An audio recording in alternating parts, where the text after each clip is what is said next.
picture it. You're riding along, enjoying the sunshine, taking in the views, and all of a sudden, what's that you can hear? It's a creak, it's a click. Basically, as soon as that noise comes, it's likely to annoy you and anyone else who you're riding along with. So today, let's take a look at 6 things that could be causing that creak on your bike. Also, it's not just a noise, sometimes it could be a more serious matter than that. Now, I must just add as well, it's not just carbon fibre that can click. I've heard aluminium click, I've had titanium creak, and also I've even had those bonded aluminium frames creak and click as you're riding along. So let's take a look at what we can do to solve it. First up, let's take a look at inspecting the frame as well as all the components on the bike too. So what you're going to need to do there is actually clean the bike thoroughly, and then at the same time you can actually check out all of the joints. So particular areas to look at are things like where the stays meet the tubes, as well as where top tube meets head tube meets down tube, etc, etc, as well as your dropouts.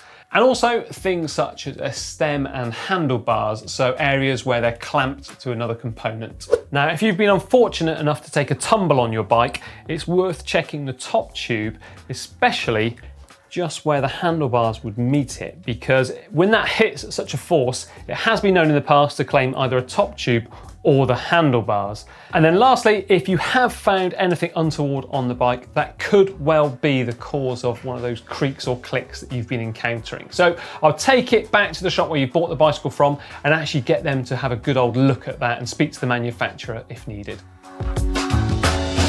So creaks or clicks that normally come from a handlebar or stem are actually when you're climbing, sprinting, or riding in just quite an aggressive position, because generally you're putting a little bit extra torque through the handlebars. So what you are going to need to make sure of is that your stem bolts as well as your brake lever clamp bolts are done up to the correct torque setting as specified by the manufacturer. Too tight? Yep, you could well get a creak as well as damaging a component, and too loose? That's just not safe, is it? Remember as well to use fibre grip if you are using a carbon fibre component to help reduce any slippage, as well as preventing you from over-torquing to hold it in place. So handlebars and stem, they can also be checked, so particularly around where bolts actually insert. Now on your handlebars, it's likely you are going to have to need to remove your handlebar tape to have a good old look there. So with older alloy ones as well as carbon bars, they can, if hit in the wrong direction, suffer a crack, which could well be giving you that creak. So just remove the handlebar tape and have a very, very good look, and hopefully you haven't found a crack there, but if you have, that could well be the cause of your creak. Now it's worth taking a look at the headset, as that can be a cause of creaks if you've still got one after that previous step or two. So remove your handlebar stem and actually take out the bearings from the headset cups and clean them up and have a good feel to make sure that they're not sticky or grinding at all, as that could well be causing a creak. Now, if they are good and smooth, then simply repack them back in there, but use a really good waterproof grease to help seal them from the elements. Sometimes, just by cleaning it all up and putting it back together, that can get rid of that nasty creak or click you've had. So a chainring bolt is quite often the cause of a creak or a click from a bike, because if it's not done up to the correct torque, basically a chainring is gently rocking against the spider.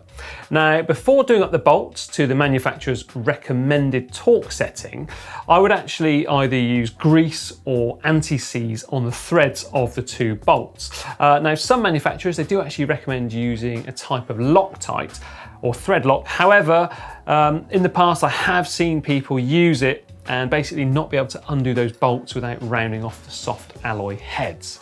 Now, another thing worth looking at as well is to make sure that your pedals are done up nice and tight in the threads of the cranks. So not finger tight, you want them to be nice and firm in there, and again using either grease or anti-seize too. And finally, how about your cleats and pedals?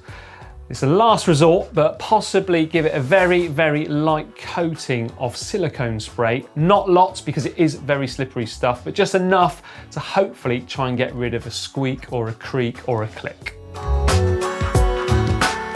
Now, your wheels can actually quite often be a culprit for that dreaded creak or click that sadly you've still got. But how exactly? Well, the first one is a dry connection. And by that, I mean a skewer, which is bone dry, sitting inside the axle of a wheel. Now, even though neither of them turn, because obviously the wheel is rotating around it, you are putting a lot of pressure on the wheel as well as through it when you're pedaling. So make sure that a skewer is covered in grease. Now, don't go overboard with it by all means, but just put a light coating all over it, including the threads, as well as the end caps too. Now, your dropouts of both the frame and forks, I would always advise, if you're finding it still creaking, is to put a dab of grease on the inside of them. So that's where the actual frame and forks sit on top of the axles, because while you're riding along and you're maybe slightly rocking from side to side, there is a bit of movement there sometimes, particularly if your skewer's not done up correctly. Also, through axles, coat them in grease too. Just like the skewer, don't go silly with it, just enough to give it a light coating.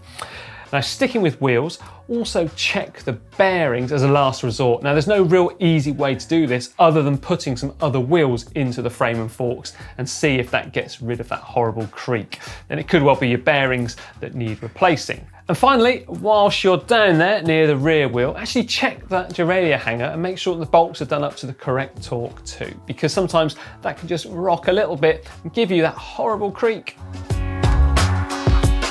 Now, any creaking or clicks coming from a saddle or seat post is basically going to be heard when you're riding in the saddle, because obviously you're putting pressure through it. So in the case of a saddle, sometimes those rails can actually creak on the saddle clamp itself. So it's worth checking, obviously, that it's done up to the correct torque. And even in the past, when I've done a saddle up to the correct torque there, it's still creaked. And I solved it on an aluminium railed saddle, actually by putting some copper paste on there, and it prevented any creaking going forward.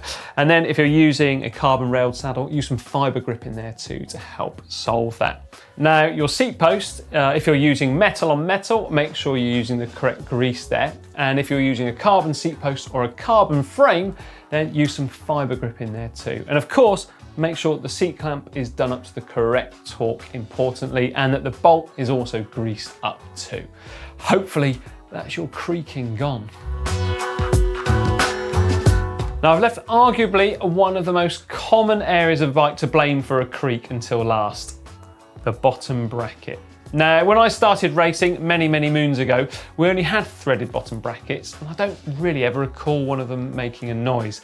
However, press fit bottom brackets these days do tend to come under a bit of heat from plenty of people out there. So, if your bottom bracket is all okay and the bearings are still running nice and smooth, remove it and clean it up and then refit it using some retainer compound such as this.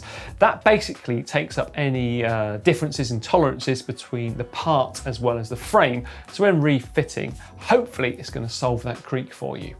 Also, grease up your crank bolts too, so the ones here that lock it to the other side of the chain set, as well as the spindle that goes through the bottom bracket, give that a light coating too. Now, the next one is possibly under a little bit of debate from you guys and girls in the comments, the old square taper bottom brackets. So back in, well, up until really the early 2000s, mid 2000s, where they were commonly used. To grease or not to grease? That is the question. Personally, I always put, again, a very thin coating of grease on those square tapers before putting on the cranks. But I'm sure that someone out there, or maybe more than one person, is going to disagree with me. So make sure you let me know what you would suggest for that in the comments down below. I've never had a problem with cranks coming loose doing it, but as ever, I'm keen to hear from you too. Sadly, some bikes will always be plagued by creaks and clicks, and sometimes there's just nothing you can do about it. But what I would like to know, what's the strangest place you've ever discovered a creak coming from on your bike? Personally, mine was actually from a water bottle, believe it or not. I was absolutely convinced it was the bottom bracket or a junction box inside of the frame down there. So I took it all apart quite a few times before realizing it was a water bottle just rocking slightly inside of the cage. Yeah, that one drove me absolutely wild. Now, do remember to like and share this video with your friends, and also remember to check out the GCN shop at shop.globalcyclingnetwork.com. And now for another great video, click down here for the latest GCN Tech Show.